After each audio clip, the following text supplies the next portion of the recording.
नमस्कार, निसर्ग राजा हवामान अंदाजामध्ये आपल्या सर्वांचं हार्दिक स्वागत आहे। आज मी आहे तिरुपती बालाजी येथे आणि येथून तुम्हाला महाराष्ट्राचा हवामान अंदाज देतो।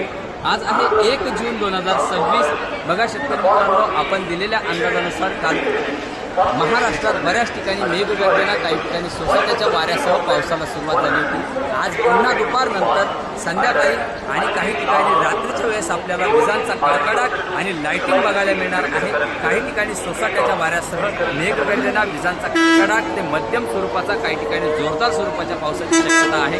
तसेच छत्रपती संभाजीनगर जिल्ह्याला आज संध्याकाळी रात्रीच्या वेळेस वैजापूर तालुका, गंगापूर, पैठण, सिल्लोड, सोयगाव, फुलंब्री, कन्नड या भागांना, प्रॉपर छत्रपती संभाजीनगर, खुलताबाद तालुका या भागांना मेघगर्जनेसह काही ठिकाणी सोसाट्याच्या वाऱ्यासह पावसाची शक्यता आहे। तसेच जालना जिल्हा, बीड जिल्हा, अहिल्यानगरचा पश्चिम बाजूकडे जास्त पावसाची वादळी वाऱ्यांसह पावसाची शक्यता आहे। तसेच धाराशिव, लातूर या भागांना सुद्धा, परभणी, हिंगोली, नांदेड या भागांना सुद्धा मध्यम ते जोरदार पावसाची शक्यता मेघगर्जनेसह आहे।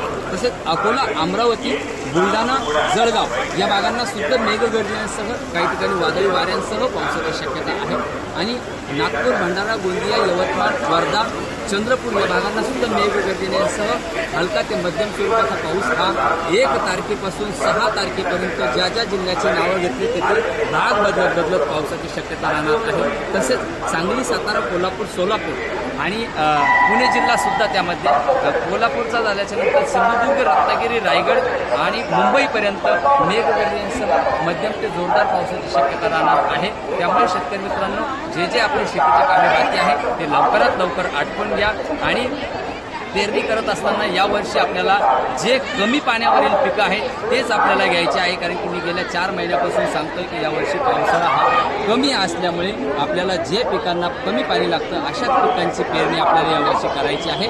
याची शेतकऱ्यांनी नोंद घ्या। धन्यवाद।